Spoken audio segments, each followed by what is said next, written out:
Muy buenas tardes, queridos hermanos de Epístolas Universales o Generales del Instituto Bíblico Asambleas de Dios. Bueno, hoy vamos a ver, ¿no es cierto?, la clase número 5 de Epístolas Generales, y el día martes estuvimos, ¿no es cierto?, en forma allí presencial con el Zoom, ¿verdad? Y terminamos con esta diapositiva donde veíamos, ¿no es cierto?, esta segunda carta del apóstol Pedro, ¿no es cierto?, esta carta universal que fue escrita a una iglesia que estaba siendo perseguida, pero además, ¿no es cierto?, estaba siendo infiltrada por falsos maestros y por falsa enseñanza. Vimos el carácter de Dios allí en esta carta, que Dios es paciente y por eso está esperando, ¿no es cierto?, que todos puedan responder a ese evangelio, que son las buenas noticias de salvación, y también que Dios cumple sus promesas y que enviará, ¿no es cierto?, y vendrá a su Hijo por segunda vez a buscar a su iglesia y también para traer juicio a aquellos que no quisieron creer. Oramos al Señor para que nos bendiga en esta hora. Padre, en el nombre de Jesús te alabamos, te bendecimos. Gracias porque podemos darnos cuenta que en este tiempo, así como hace 2000 años atrás, Señor, las situaciones de la iglesia y los problemas que se estaban levantando también hoy están presentes, Señor, con falsos maestros, con falsas enseñanzas. Ayúdanos para estar apercibidos, que tu Espíritu Santo pueda guiar nuestras vidas y nos pueda enseñar el camino que debemos andar. Honramos tu nombre, gracias porque nos has dejado tu palabra, la cual guía nuestras vidas, y también tu Espíritu Santo. Bendecimos tu nombre y te glorificamos. Amén y amén. Damos gracias al Señor porque hemos avanzado, ¿no es cierto?, en esta segunda carta del apóstol Pedro, allí, ¿no es cierto?, que es universal, y quedamos allí, ¿no es cierto?, en el carácter de Dios y en el carácter de Cristo, ¿no es cierto?, que este conocimiento al cual les motivaba el apóstol Pedro buscar, ¿no es cierto?, a la iglesia, es también, ¿no es cierto?, este conocimiento de Cristo, es este conocimiento de Dios, es este conocimiento de la palabra, de la comunión con el Espíritu Santo, que produce paz, que produce gracia y también que produce poder en el creyente. Pero ahora vamos a ver ciertas interpretaciones erróneas que pueden producirse al leer esta carta, la carta de segunda epístola de Pedro. En el Nuevo Testamento es una carta que aborda temas como la madurez espiritual, la falsa enseñanza y la venida del Señor. A lo largo de la historia ha habido algunas interpretaciones erróneas o problemáticas de esta carta que incluyen lo siguiente. Bueno, malentendido de la paciencia de Dios. Recuerda ese pasaje que decía, ¿no es cierto?, que Él, ¿verdad?, todavía espera y para que muchos procedan al arrepentimiento. Bueno, la carta habla de la paciencia de Dios en relación con su venida. Una interpretación errónea podría llevar a esta paciencia como una demora en el regreso de Cristo y descuidar la importancia de la preparación espiritual. Es decir, entre comillas, que algunos abusan, ¿no es cierto?, de esta paciencia y dicen, bueno, me voy a seguir portando mal, total, el Señor no va a venir aún, ¿ya? Entonces, sabemos que el Señor viene, no sabemos cuándo, pero tenemos que vivir como si Él viniera en este momento. Otro error, otra falta de interpretación es la falta de discernimiento en relación con la falsa enseñanza. Ya segunda de Pedro advierte sobre los falsos maestros y la propagación de la falsa enseñanza, y una interpretación errónea podría llevar a la falta de discernimiento y la identificación de la falsa enseñanza y sus peligros. Ya hay muchos hermanos que son muy débiles en la fe, o que son niños en la fe, que no conocen la palabra, que no conocen la escritura y pueden ser fácilmente movidos de esa fe que recién, ¿no es cierto?, están tomando. Y no estoy hablando de gente que se convirtió ayer ni antes de ayer, sino que gente que lleva años en la iglesia y jamás ha leído la Biblia, gente que lleva años en la iglesia y no tiene hábitos de oración, disciplina, ¿verdad?, que no tiene la comunión de congregarse y de compartir junto a los hermanos. Entonces, también ese es un peligro, ¿verdad?, en ser de pronto y no darnos cuenta, ¿verdad?, de este error que puede estar siendo predicado o enseñado aún en nuestras propias congregaciones. Otra interpretación errónea es desconexión entre el crecimiento espiritual y la gracia de Dios. La carta habla del crecimiento en la gracia y en el conocimiento de nuestro Señor y Salvador Jesucristo. Todos aquellos que hemos recibido a Cristo en nuestro corazón, estamos en un proceso, ¿no es cierto?, hasta que el día sea perfecto. Así es la vida del creyente, como la luz de la aurora. ¿Ya? Entonces tiene que haber un crecimiento, tiene que haber un desarrollo espiritual, tiene que haber un crecimiento espiritual. Una interpretación errónea podría separar el crecimiento espiritual de la gracia de Dios y verlo como un logro humano en lugar de un proceso que depende de la obra de Dios en nosotros. Muchos se esfuerzan, ¿no es cierto?, por crecer, muchos se esfuerzan por dejar el pecado, pero es la obra de Cristo en nuestras vidas la que va produciendo el crecimiento espiritual y la madurez espiritual. Pero también sucede lo contrario, ¿verdad? Que algunos descansan y viven una vida licenciosa y llena de pecado porque dicen, bueno, como Dios nos da esta salvación por gracia, yo no tengo que hacer absolutamente nada. Entonces los dos extremos no están bien. Otra interpretación equivocada es el malentendido de las advertencias sobre el juicio. Segunda de Pedro menciona el juicio que vendrá sobre los impíos y una interpretación errónea podría llevar a un enfoque excesivo en el juicio y descuidar la comprensión de la misericordia y la gracia de Dios. A veces nosotros, ¿verdad?, predicamos más del juicio de Dios que de la salvación, que del amor de Dios y que del perdón de Dios. Ahora, vendrá el juicio, sí, el juicio va a estar y va a venir, pero nosotros ya estaremos con el Señor, ¿verdad? Él viene como un león, Él viene como un juez para juzgar a aquellos que no quisieron aceptar el Evangelio. Y por eso es tan importante que nosotros, ¿verdad?, podamos estar preparados, ¿verdad?, como una novia, ¿verdad?, con vestidos, con vestidas blancas, sin mancha y sin arruga. Pero también no podemos, ¿verdad?, condenar al mundo porque todavía la gracia alcanza a aquellos que quieran recibir al Señor. Otro punto de erróneo es no considerar el contexto histórico. Ya la carta fue escrita en un contexto en el que algunos estaban cuestionando la venida de Cristo y burlándose de ella. ¿Ya? No considerar este contexto histórico puede llevar a malentendidos sobre las palabras de la carta.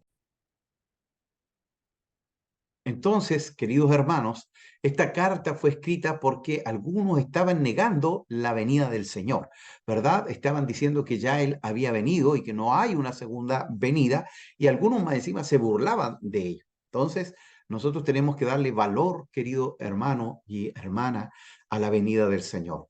Si nuestra fe se mantiene, si nuestra esperanza, si nuestro amor, es porque también creemos que Él vendrá y Él vendrá a buscar a los suyos. ¿Ya? Entonces es importantísimo también darle valor a la segunda venida del Señor. También otro error es que algunos se enfocan exclusivamente en la profecía. Aunque la carta habla de eventos futuros, no se debe interpretar como una carta centrada exclusivamente en la profecía, porque lo que está atendiendo es a este problema de los falsos maestros que estaban enseñando, ¿verdad? Este tema de que no había una segunda venida, ¿no es cierto?, de parte de Cristo. ¿Ya? Entonces, habla de eventos futuros, pero no es el contenido primario. También contiene enseñanza importante sobre la vida cristiana y la madurez espiritual. Pero lo que atiende, ¿no es cierto?, el apóstol es a prevenir contra estos falsos maestros. También, ¿no es cierto?, otro error es no reconocer la relevancia universal. Aunque la carta se dirige a una audiencia específica, aquellos que estaban en Bitinio, Capadocia, ¿no es cierto?, sus enseñanzas tienen relevancia universal, incluso para el día de hoy, siglo XXI, para todos los creyentes. Ignorar esta universalidad puede llevar a interpretaciones limitadas. Ya tenemos que saber que por eso está dentro de las cartas generales o universales. Otro error es malentendido de la enseñanza sobre la autoridad de la Escritura. Segunda de Pedro habla de la autoridad de las Escrituras inspiradas por Dios. Una interpretación errónea podría llevar esto como una afirmación de que todas las Escrituras son de interpretación individual. Y lo que dice el apóstol es, ¿verdad?, de tener esta interpretación comunitaria, ¿verdad? A través de la historia se ha ido interpretando la Escritura y nosotros hoy tenemos muchos comentarios bíblicos, ¿verdad?, que pueden enseñarnos y pueden mostrarnos verdades relativas, poderosas, grandes, ¿verdad? Palabras, ¿no es cierto?, de parte de Dios. Entonces, debemos tener la necesidad de una interpretación cuidadosa y basada en el contexto. Ya una mala interpretación produce, ¿verdad?, error. Ya un texto sacado de su contexto produce un pretexto. Entonces tenemos que conocer algunos principios hermenéuticos como son el contexto, lo que está antes, lo que está después de la escritura, ¿verdad? Los pasajes paralelos, si está en el Antiguo, en el Nuevo Testamento, qué tipo de literatura es el libro, si es historia, si es profecía, ¿verdad? Si es ley, ¿verdad? Todo eso tenemos que considerar al cabo de poder interpretar correctamente la escritura y saber que la Biblia se escribió en un contexto y en un tiempo para un auditorio principal que tenía un contexto, que tenía una cultura, y nosotros tenemos que extraer el principio, ¿verdad?, que nos quiere enseñar la palabra para el día de hoy. Muchas veces nosotros nos quedamos en el contexto cultural, ¿no es cierto?, y tomamos, ¿verdad?, aquellas figuras, ¿verdad?, que son para ese tiempo, para ese contexto, y nos olvidamos de la relevancia del principio que debe ser pertinente para el día de hoy. Es fundamental, queridos hermanos, abordar la segunda epístola de Pedro con un enfoque equilibrado y considerar su contexto literario, histórico y teológico. Esto permitirá una comprensión más precisa de las enseñanzas sobre la paciencia de Dios, sobre las falsas enseñanzas, sobre el crecimiento espiritual, sobre el juicio y también sobre la relevancia universal de la carta para todos los creyentes. Entonces, esta carta, queridos hermanos, es muy importante, es muy relevante para que todos nosotros podamos comprender y podamos entender esta palabra tan maravillosa que fue escrita hace 2000 años atrás, pero que es tan pertinente y tan poderosa en el siglo XXI. Bueno, también algunos imperativos. ¿Qué son imperativos? Son órdenes, ¿no es cierto? Son mandatos, ¿verdad? Que debemos realizar, ¿verdad? Está hablando de un presente, ¿verdad? Que debemos cumplir, que podemos realizar. Y dentro de esta carta, segunda de Pedro, hay varios, ¿no es cierto?, imperativos. El versículo 1.5 dice, y por esto mismo, poniendo todo empeño, añadid a vuestra fe virtud, a la virtud conocimiento, al conocimiento dominio propio, al dominio propio perseverancia, a la perseverancia devoción. ¿Ya? Entonces debemos añadir a la fe esta virtud, este conocimiento, este dominio propio, esta perseverancia, esta devoción, afecto fraternal, ¿verdad? Y amor. El 1.10 nos dice, por eso, hermanos, procurad aún con mayor empeño hacer firme vuestro llamamiento. Entonces debemos procurar, ¿verdad?, poder reconocer este llamado maravilloso de parte del Señor. El 14 del capítulo 3 dice, por tanto, amados, estando a la espera de estas cosas, procurad con empeño ser hallados en paz por Él. ¿Ya? Entonces, hay varios imperativos allí. 3.15 dice, considerad que la paciencia de nuestro Señor es para salvación, ¿verdad? Entonces, no como ellos lo estaban tomando como una licencia para pecar y para vivir en forma, ¿verdad?, pecaminosa. El verso 17 del capítulo 3, así que vosotros, amados, sabiendo esto de antemano, guardaos, no sea que siendo desviados, ya guardaos del horror, guardaos del engaño. Y el verso 18, más bien, creced en la gracia y en el conocimiento de nuestro Señor Jesucristo. Tiene que ver con esta madurez espiritual, ¿verdad?, que debemos tener todos aquellos que hemos conocido al Señor. A Él sea la gloria, ahora y hasta la eternidad. Amén. ¿Ya? Entonces, algunos imperativos que aparecen en este libro. Ahora, algunas características únicas de Segunda de Pedro, un énfasis en el conocimiento y en la madurez espiritual, una advertencia contra los falsos maestros y también referencia a la transfiguración de Jesús. Recuerde que Pedro estuvo, ¿no es cierto?, en esta manifestación gloriosa de la divinidad de Cristo en la tierra. Pedro hace referencia a su experiencia personal allí en la montaña de la transfiguración, donde vio la gloria de Jesús. Utiliza este evento como un respaldo de la autoridad y la venida futura del Señor, destacando la validez y la importancia de las enseñanzas cristianas. ¿Ya? Él estuvo ahí, él vio al Cristo glorificado en este cuerpo, ¿no es cierto?, transfigurado, y por eso mismo él siente la autoridad apostólica, ¿no es cierto?, de poder decir que Cristo vendría por segunda vez. Una advertencia que lo hemos dicho ya varias veces contra los falsos maestros. Una parte significativa de la epístola está dedicada a advertir contra la influencia de estos falsos maestros y la propagación de enseñanzas erróneas. Se describe en detalle cómo estos falsos maestros pueden desviar a los creyentes y se les insta a estar alerta, ¿ya? Así, igual que Judas, vamos a ver también hoy el libro de Judas y vamos a dejar primera, segunda y tercera de Juan para el día martes, debido a esto, ya que segunda de Pedro y Judas son muy parecidos. Un énfasis en el conocimiento y en la madurez espiritual, este conocimiento de Dios, este conocimiento de la palabra, este conocimiento del Espíritu Santo, ¿verdad? Enfatiza Pedro la importancia del conocimiento y la madurez espiritual. Si usted conoce al Señor, si usted ama al Señor, va a ir creciendo también en madurez espiritual. Exhorta a los creyentes a crecer en el conocimiento de Dios y a desarrollar virtudes cristianas como la paciencia, la bondad y el amor, ya que el Señor nos ayude, porque nuestro crecimiento espiritual no se ve a través de los dones. Los dones son un regalo de Dios, ¿verdad? Pero es el fruto del Espíritu: paz, gozo, mansedumbre, templanza, bondad, fe, ¿verdad? Amor, ¿verdad? Todas estas características deben estar en el carácter del cristiano, ¿verdad? Desarrollados y avanzados. También, ¿verdad? Un énfasis sobre la paciencia y la paciencia de Dios, ya se enfatiza la paciencia de Dios y la promesa de su venida. Descansamos y esperamos en Él.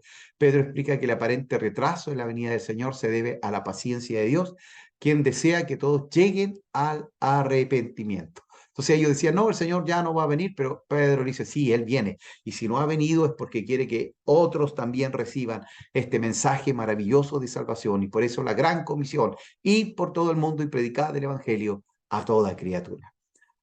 Imágenes apocalípticas también aparecen, ¿verdad? Y son características únicas de esta carta. La epístola utiliza imágenes apocalípticas para describir el juicio venidero. Cristo viene y viene a juzgar a la tierra. Y la destrucción de los cielos y la tierra por fuego, es decir, cielo y tierra nueva. Y estas imágenes refuerzan la urgencia de vivir santas y preparadas para el regreso de Cristo. Y también, ¿no es cierto?, un énfasis en la inspiración de la Escritura. Pedro destaca la inspiración divina de la Escritura al afirmar que las palabras de los profetas son más seguras y que la Escritura no proviene de interpretación humana, sino que los profetas hablaron siendo inspirados por el Espíritu Santo, ¿verdad? Esta inspiración gloriosa, divina del Espíritu Santo al hombre, en este caso al apóstol. Y por último, enseñanza sobre el día del Señor. Se proporciona enseñanza sobre el día del Señor y cómo será un tiempo de juicio y renovación. Siempre los judíos esperaban este día del Señor como un día de salvación, de liberación, pero hoy va a ser, ¿no es cierto?, o apologéticamente o escatológicamente hablando, en los tiempos finales será un día de juicio y también de renovación en el pacto entre Dios e Israel. Se insta a los creyentes a vivir de manera santa y piadosa en anticipación a ese día. ¿Ya? Y por último, énfasis en el crecimiento en la gracia y en el conocimiento de Cristo, que también ya lo habíamos señalado, en este conocimiento de Dios, ¿verdad? Allí y también, ¿verdad?, en la paciencia de Dios, ¿ya? Entonces tenemos que crecer, ¿verdad?, en la gracia y en el conocimiento de Cristo. Ya Pedro concluye esta epístola, ¿verdad?, hablando de, instando a los creyentes a crecer en la gracia y en el conocimiento de nuestro Señor Jesucristo. La madurez espiritual y el conocimiento de Cristo son fundamentales para la vida cristiana. Ya, si no conocemos a Cristo, si no conocemos al Señor, Felipe le dijo, Señor, muéstranos al Padre y nos basta. Y el Señor dijo, Felipe, tanto tiempo has estado conmigo y aún no conoces al Padre. Debemos llamarnos, debemos buscar, debemos conocer a Cristo. Ese es nuestro más alto llamado, conocer a Cristo y servirle con todo nuestro corazón. Hemos llegado hasta el final de esta hermosa carta de segunda epístola de Pedro y iremos, ¿no es cierto?, inmediatamente a la carta de Judas, medio hermano también, ¿no es cierto?, de nuestro Señor Jesucristo. Como recién les señalaba, entonces hoy también tocaremos esta epístola, la epístola universal de Judas, hermano de Cristo, hermano de Jesús, quienes no creyeron cuando él estaba vivo, pero sí, ¿no es cierto?, cuando él resucitó. Y esto es una evidencia, ¿no es cierto?, de la resurrección de Cristo, y eso es muy, muy importante destacar. Epístola universal de Judas, epístolas generales, maestro Marcelo Díaz, licenciado en teología, y este material ha sido adaptado de www.ebsj.org y de www.indubiblia.org, ¿verdad? Así que les animo en esta hora para que podamos iniciar este camino, ¿no es cierto?, por esta carta muy cortita de Judas. Así que vamos a ver un pequeño video, ¿no es cierto?, del resumen, ¿verdad?, de esta carta, para que también tengamos una apreciación allí.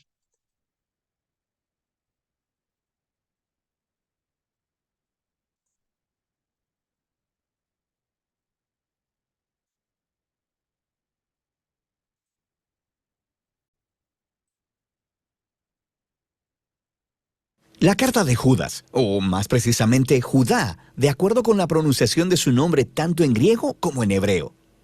Judá era uno de los 4 hermanos de Jesús que se mencionan en los evangelios. Ninguno de los hermanos siguió a Jesús como el Mesías antes de su muerte, pero después lo vieron resucitado y se convirtieron en sus discípulos. Todos estos hermanos de Jesús eventualmente se hicieron líderes en las primeras comunidades de judíos cristianos. Judá era conocido como un maestro viajero y misionero, y esto nos provee el trasfondo para entender el propósito de esta carta. No sabemos a qué comunidad de iglesia en específico le escribió, pero lo más probable es que estuviera compuesta en su mayoría de judíos mesiánicos. Su estilo de escritura asume un profundo conocimiento de las escrituras hebreas del Antiguo Testamento, como también de otra literatura judía popular. Judas se ha enterado de una crisis que enfrenta esta iglesia, y esto nos ayuda a entender el diseño de la carta. Empieza con un cargo inicial, seguido por una larga advertencia y acusación contra los líderes corruptos que han influenciado a esta iglesia. Y luego, Judá cierra completando el encargo de lo que esta iglesia debe hacer. Judá comienza pidiendo a esta iglesia que luche por la verdadera fe cristiana. Él dice que su plan había sido escribir una obra más larga que explorara nuestra salvación compartida a través del Mesías. Pero ese proyecto, dice él, se retrasó cuando escuchó las noticias urgentes acerca de esta iglesia. Y así, él escribió esta profunda pero muy breve carta. Judá no empieza hablando de cómo ellos deben luchar por la fe. Más bien, él primero les explica el por qué. Es por los maestros corruptos que se han infiltrado en esta iglesia. Y él no ataca sus enseñanzas, sino su manera de vivir. Su transigencia moral es lo que te dice que tienen una mala teología. Primero que nada, ellos han distorsionado la gracia de Dios como una licencia para pecar. Ellos piensan que han sido perdonados y que ahora tienen el Espíritu de Dios, así que pueden hacer lo que quieran, especialmente en lo que se trata de dinero y sexo. Y entonces Judá dice que ellos están traicionando a Jesús al rechazar su autoridad y sus enseñanzas. Y Judá quiere que esta iglesia sepa que la aparición de estos maestros no es una sorpresa. Por ello, continúa con una advertencia más larga para que se mantengan alejados de ellos. El primero ofrece 2 grupos de 3 ejemplos del Antiguo Testamento. El primer trío es acerca de personas rebeldes, quienes en el pasado recibieron justicia divina. Los israelitas, que se rebelaron contra Dios en el desierto, obtuvieron lo que querían y murieron en medio de la nada. Él después habla de una historia acerca de ángeles que están aprisionados por su rebelión hasta que se enfrentan a la justicia de Dios. Él se está refiriendo a la interpretación de la historia en Génesis 6, ofrecida en la popular obra judía llamada Primera de Enoc, donde los hijos de Dios se interpretan como ángeles que se rebelaron contra Dios, tuvieron sexo con mujeres y fueron juzgados por ello. Judá enlaza esta historia a su tercer ejemplo sobre la ruina de Sodoma y Gomorra en Génesis, donde hombres violentos intentaron tener sexo con ángeles enviados por Dios en forma de humanos. Ambas historias son acerca de la rebelión contra el orden de Dios que llevó a la inmoralidad sexual, y es precisamente de esto que los falsos maestros son culpables. Después de esto, Judá ofrece un ejemplo adicional de un popular texto judío llamado el Testamento de Moisés. Al igual que Enoc, este no era parte de las escrituras del Antiguo Testamento, sino que era un recuento creativo de los últimos días y palabras de Moisés, basado en Deuteronomio. En la sección que Judá cita, Moisés ha muerto y hay un ángel bueno, Miguel, que está refutando las acusaciones del diablo contra Moisés, pero decide dejarle la decisión final a Dios. Ahora, estas historias podrían parecerte un poco extrañas, pero para las personas que fueron criadas con esta literatura, las advertencias de Judas tienen mucho sentido. El comportamiento de estos líderes corruptos tiene raíces antiguas. Rebelión contra la autoridad de Dios, inmoralidad sexual, rechazo a los mensajeros de Dios. Y esto se conecta con el segundo trío de ejemplos. Se trata acerca de rebeldes que corrompieron a otras personas. Caín mató a su hermano, pero luego se fue a construir una ciudad donde reinó la violencia. Balán el hechicero no pudo maldecir a Israel, así que lo sedujo a la idolatría y a corrupción moral. Y luego Coré, el levita, quien dirigió una rebelión contra Moisés que terminó en desastre para otras personas. Judá concluye con un segundo trío, con una avalancha de imágenes del Antiguo Testamento para describir a los falsos maestros. Ellos son como los pastores egoístas de Ezequiel, o como las nubes sin agua de Proverbios, o como las furiosas olas de Isaías. Su ensimismamiento traiciona su reclamo de ser seguidores de Jesús y crean caos a donde quiera que van. Judá concluye su advertencia citando otras dos advertencias, una antigua y otra reciente. La primera viene otra vez del popular libro de Primera de Enoc, que decía contener las visiones del antiguo personaje de Enoc en el libro de Génesis. Ahora, lo que es fascinante es que Judá cita al capítulo inicial de Enoc, que a su vez está citando alrededor de media docena de textos del Antiguo Testamento acerca del día final de la justicia de Dios sobre la maldad humana. Judá luego pone a la par de la antigua advertencia de Enoc una más reciente, proveniente de los apóstoles. Pedro, Juan, Pablo, todos predijeron que falsos maestros se levantarían y distorsionarían las buenas nuevas acerca de Jesús. Y ellos mismos se estaban haciendo eco de la temprana advertencia de Jesús acerca de esto mismo. Así que esta iglesia ya no necesita convencimiento. Deben lidiar con estos falsos maestros. Por lo que Judá continúa hacia el encargo final. Él toma su línea inicial acerca de luchar por la fe y desarrolla cómo lograrlo mediante un genial grupo de metáforas. Él describe a la comunidad de Jesús como el nuevo templo de Dios, así que ellos deben construir sus vidas sobre el fundamento de la santísima fe, que se refiere al mensaje central de buenas nuevas sobre la vida, muerte y resurrección de Jesús por nuestros pecados. Sobre ese fundamento, la iglesia debe edificarse a sí misma, mediante la dedicación a la oración y consagrarse al amor de Dios a través de la obediencia. Y la integridad de este edificio se mantendrá al estar alertas al regreso de Jesús, cuando traerá su justicia y misericordia. Y al hacer esto, se ayudarán unos a otros en permanecer fieles a Jesús. Judá entonces concluye adorando al Dios quien protegerá a su pueblo y los librará de caer alejándose de su gracia. La breve carta de Judá es poderosa y a la vez confusa para muchos lectores modernos, quienes se preguntan por qué el autor cita textos que hoy no se consideran parte de la Biblia hebrea, como Primera de Enoc o el Testamento de Moisés. Es importante recordar que la cultura judía de ese tiempo estaba inmersa en textos religiosos. Jesús, su familia y todos los cristianos judíos tempranos crecieron leyendo la Biblia hebrea junto con muchos libros que se basaban e inspiraban en las Escrituras. Y sabemos que había debates antiguos acerca de si estos libros debían ser considerados como escrituras o no. Pero a pesar de eso, siguen siendo importantes.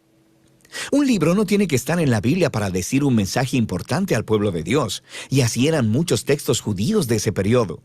Hoy se conocen como colecciones apócrifas, también conocidos como deuterocanónicos, junto con los pseudoepígrafos. Y todos estos se preservaban y leían en las comunidades judías cristianas. Eran tratados con mucho respeto. Esto no significa que hubieran sido seleccionados como parte de la Biblia hebrea, pero sí son parte de la tradición bíblica.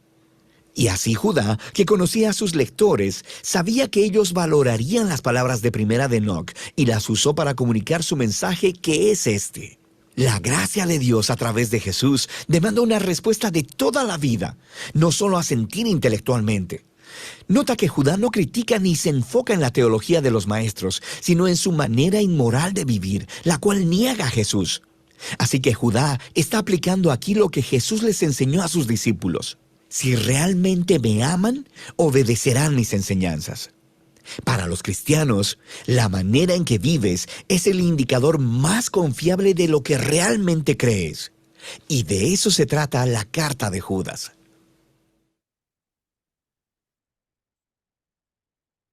Un buen resumen para poder entrar, ¿no es cierto?, en tierra derecha, perdón, con respecto a esta hermosa carta que es la carta de Judas.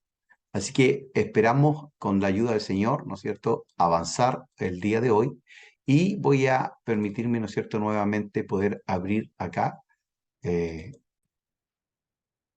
esta epístola, ¿no es cierto?, universal de nuestro querido hermano, ¿verdad?, en la fe, Judas.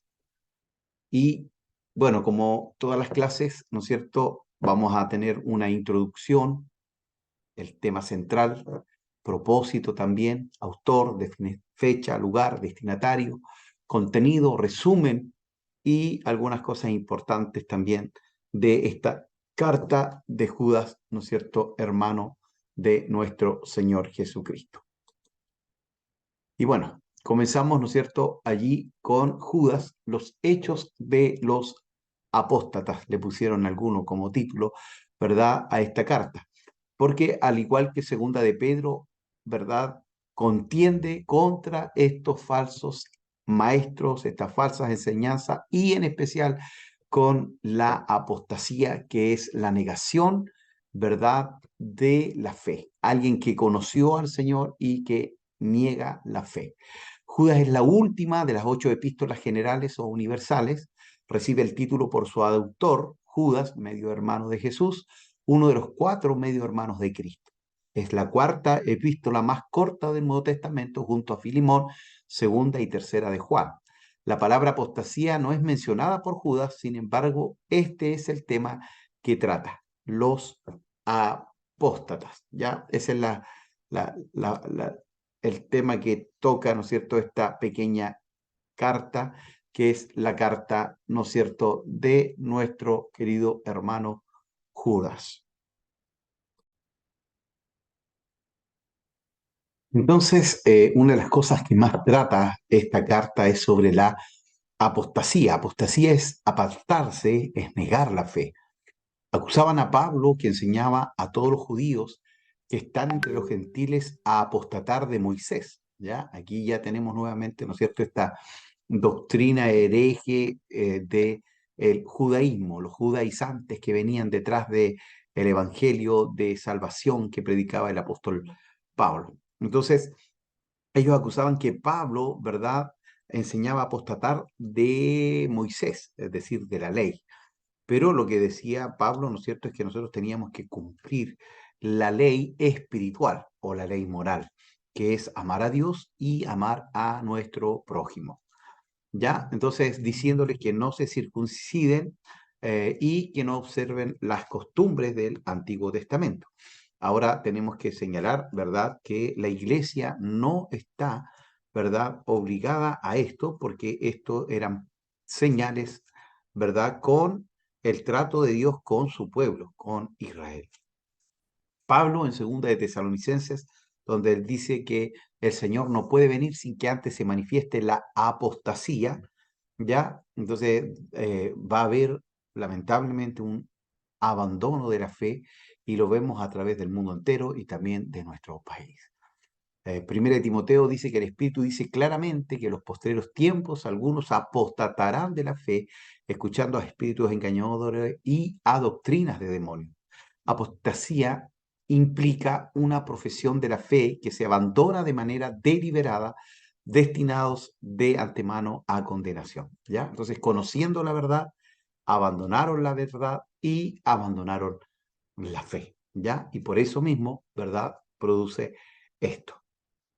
Judas escribió aproximadamente entre el 68 y 70 después de Cristo, antes de la destrucción del templo de Jerusalén, el cristianismo estaba bajo un severo ataque político desde parte del Imperio Romano y una agresiva influencia de apóstatas gnósticos, ¿verdad? Que ellos hablaban de este dualismo de Platón, que si Jesús fue Dios, tendría que haber sido espíritu, porque lo espiritual era bueno y lo material era malo. Entonces, si Jesús era de carne y hueso, era material y era pecado. Entonces, no podía haber esta unidad. Entonces, esa era la corriente gnóstica. Y 25 años más tarde, Juan les combate o los combate también en sus epístolas, es decir, se hacen más fuertes a pasar el tiempo y después, en el año 100 aproximadamente, ya estaba muy fuerte el gnosticismo. A excepción del apóstol Juan, para el año 70 los apóstoles ya habían sido todos martirizados y el cristianismo era en cierta manera vulnerable. Ya no teníamos a los apóstoles que habían estado con el Señor Jesucristo, pero estos apóstoles se habían encargado de entregar sus enseñanzas a través de las cartas, de las epístolas, pero también a través de la transmisión oral. Es por esto que Judas hace este vehemente llamado a la iglesia a pelear para contender ardientemente por la fe que ha sido una vez dada a los santos. ¿Ya? Entonces es importante que nosotros también entendamos esto, que debemos, ¿no es cierto?, defender con vehemencia, ¿no es cierto?, la palabra, la escritura. ¿Cuál es el tema central de Judas? Bueno, un llamado a los cristianos a la confrontación de los falsos maestros y a la defensa de la verdadera que contrata, de la verdadera fe, ¿verdad? Que contrasta el error mediante una vida de piedad, ¿ya? Entonces necesitamos también contratar o pelear a favor del amor, de la verdad, pero con una vida piadosa. Es un llamado, dice, o exhortación a los cristianos a la confrontación, porque debemos contender ardientemente contra estos falsos maestros, a la defensa de la fe verdadera por la fe que ha sido una vez dada a los santos, contrastando, dice, el error por una vida de piedad. Pero nosotros edificamos sobre la fe, oramos en el Espíritu, nos conservamos en el amor de Dios y esperamos la misericordia de Jesucristo para vida eterna. El mensaje de Judas es muy importante. La sana doctrina y la práctica piadosa van de la mano, ¿ya? Por lo tanto, el error debe ser resistido, pero también debe ser expuesto con una vida en santidad. Él escribió para condenar a los apóstatas y urgir a los creyentes, a animar a los creyentes, ¿verdad? Desafiar a los creyentes a contender por la fe que nos ha sido dada. Judas hace un llamado al discernimiento por parte de la iglesia y a la defensa de la verdad bíblica. Judas siguió el ejemplo de los apóstoles del Señor Jesucristo. El Señor Jesucristo pidió que nos guardáramos de los falsos profetas. Pablo advirtió la presencia de lobos rapaces y Pedro dedicó parte de su carta también a este tema de las falsas enseñanzas o falsos maestros. ¿Quién es el autor? Es Judas, el hermano, ¿no es cierto?, de Jacobo, hermano de Cristo. Judá en hebreo o Judas en griego era un nombre común en Palestina, ¿verdad? Mencionado ocho veces, perdón, en el Nuevo Testamento, y el autor que escribió esta epístola general ha sido aceptado como Judas, el medio hermano de Cristo, que también era hermano de Jacobo o de Santiago, líder de la iglesia en Jerusalén, y no se trata de Judas Iscariote, no es Judas Tadeo tampoco, apóstol del Señor Jesucristo, y tampoco, ¿no es cierto?, ¿verdad? Dice, no se identifica como apóstol y habla de los apóstoles en tercera persona, ¿verdad? Excluyéndose del grupo. El autor de esta epístola se hace llamar Judas, el hermano de Jacobo, y Jacobo, el hermano de Juan, ya había muerto en Hechos capítulo 12. El hermano de Jacobo tenía que referirse a alguien tan conocido como Jacobo, el líder del concilio de Jerusalén y también hermano de nuestro Señor Jesucristo. El autor, ¿no es cierto?, la salutación o el saludo, ¿verdad?, habla de de que es, ¿verdad?, similar, esta salutación es similar, ¿no es cierto?, a la de Jacobo. Judas, conociendo a su hermano, pudo haber tomado, ¿verdad?, de allí, aunque Judas había sido rechazado o había rechazado a Jesús como Mesías anteriormente.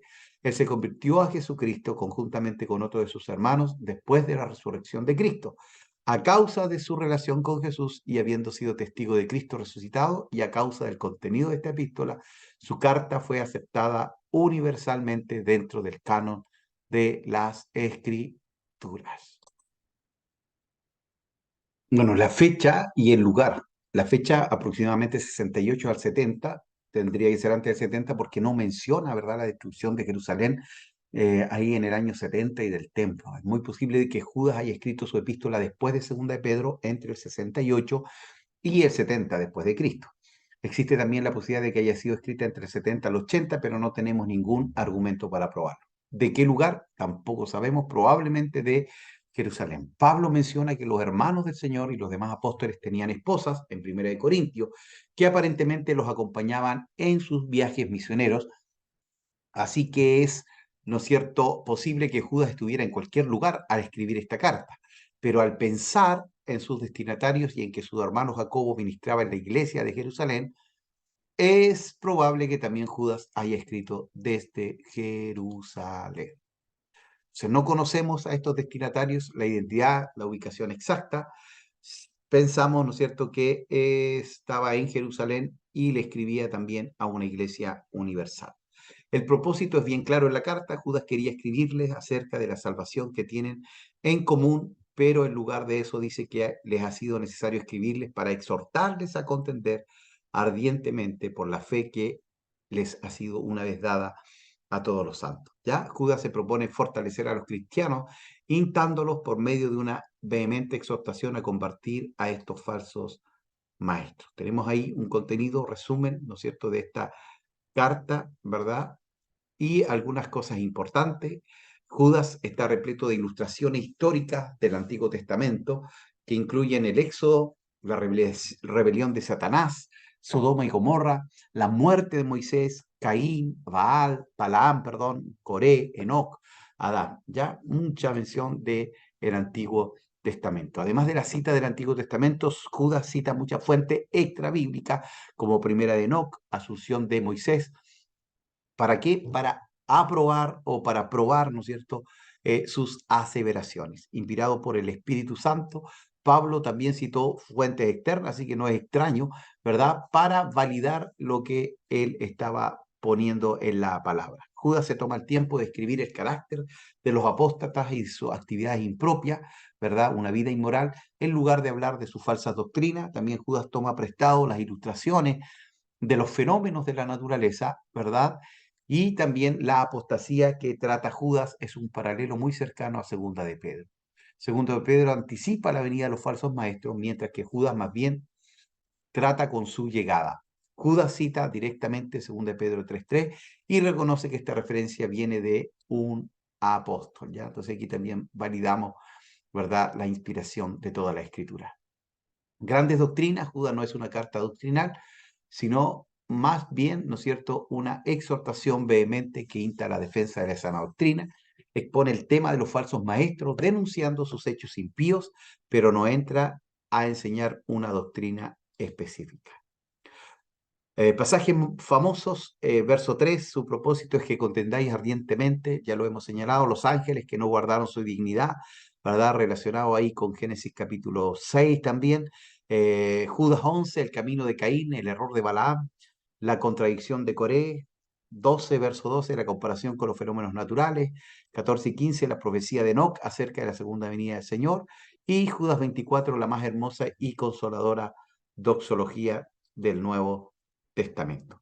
Ahora, este método crítico que hemos visto, quien escribió esta carta, Judas, medio hermano de Jesús, autor de Santiago, puede que le haya, bueno, y medio hermano de Santiago, de Jesús y de Santiago, autor de la carta a Santiago, puede que le haya escrito en el tiempo en que Pedro escribió su segunda carta.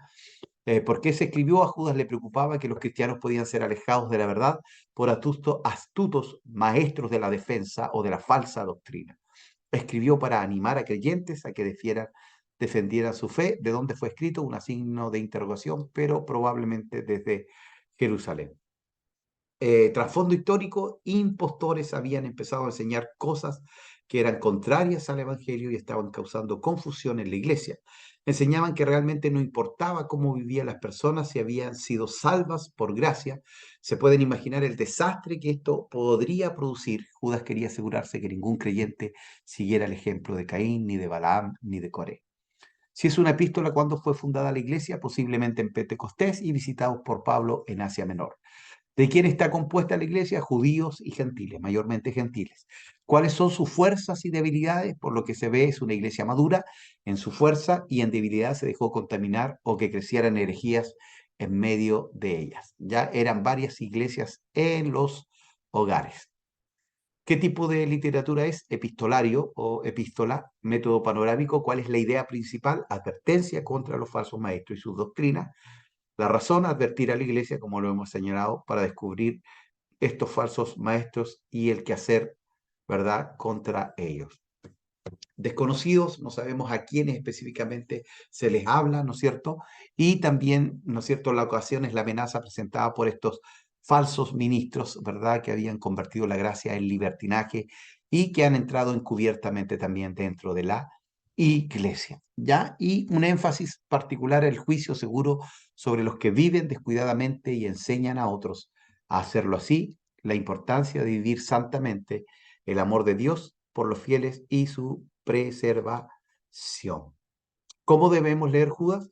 Bueno, has desconectado el detector de humo o la alarma de advertencia del cinturón de seguridad porque no querías ser fastidiado por el ruido molesto. Ignorar esas advertencias podría costarte tu hogar o tu vida, pero ignorar advertencias espirituales podría ser incluso peor. Es por eso que deberíamos prestar atención a esta carta. Judas enciende una breve y potente sirena de advertencia que no debemos ignorar. Judas no desperdició palabras mientras habla de lo que está mal y qué debemos hacer al respecto. Él dejó en claro que debemos pararnos firmes por la verdad y contender por la fe. Mientras lees, puedes que quieras saltar a partes de Segunda de Pedro. Observa cuántos paralelos hay entre estos dos libros, mientras ambos buscan combatir la enseñanza o la falsa enseñanza en la iglesia. A medida que lees las palabras persuasivas de Judas, mantente atento a las advertencias, pero también fíjate en las promesas y en el ánimo a vivir vidas cristianas genuinas. Quizás pienses que como la necesidad de luchar contra tanta enseñanza falsa, Judas estaría algo desanimado, pero es justamente lo opuesto. Él está más impresionado por la capacidad que Dios tiene de mantenernos en su camino que con los intentos del enemigo de desviarnos. Su canción final de alabanza irradia gran gozo y confianza. Y ahora que toda la gloria sea para Dios, quien es poderoso para evitar que caigan y para llevarlos sin mancha y con gran alegría a su gloriosa presencia. Que toda la gloria sea para Él, quien es el único Dios, nuestro Salvador por medio de Jesucristo, nuestro Señor. Toda la gloria, la majestad, el poder y la autoridad le pertenecen a Él desde antes de todos los tiempos, en el presente y por toda la eternidad. Qué tremenda y qué hermosa doxología con la cual termina, ¿verdad?, esta hermosa carta del apóstol Judas o del hermano de Jesucristo, ¿verdad?, hermano de Santiago, ¿verdad?, quien trae estas palabras tan hermosas en este tiempo, ¿verdad?, complejo y difícil para muchos de nosotros. Así que en esta hora estaríamos llegando al final de esta hermosa carta y nos veremos el próximo martes donde estaremos, ¿verdad?, terminando con primera, segunda, tercera de Juan y además, ¿no es cierto?, con el examen final de nuestras epístolas generales o universales. Hasta el día jueves de la próxima semana para entregar también sus trabajos. Oramos al Señor. Gracias, Padre, por tu amor, por tu bondad, por tu misericordia. Hoy ponemos delante de ti a esta iglesia que también hoy está siendo sacudida por falsas enseñanzas y falsos maestros, lobos rapaces que están destruyendo, que están apartando de la verdad a muchos, Señor. Muchos apostatarán de la fe, muchos apostatarán de tu palabra y de tu nombre. Pero Señor, gracias porque tú has puesto tu espíritu en nosotros, nos has dado tu palabra para poder guiarnos, Señor, por esos caminos de verdad y de justicia. Ministra, guárdanos y llénanos de tu gracia y de tu favor. Oramos en el nombre que es sobre todo nombre, en el nombre de Jesús. Amén y amén. Que nuestro Dios bueno les bendiga a cada uno de ustedes. Un abrazo fraterno, queridos hermanos.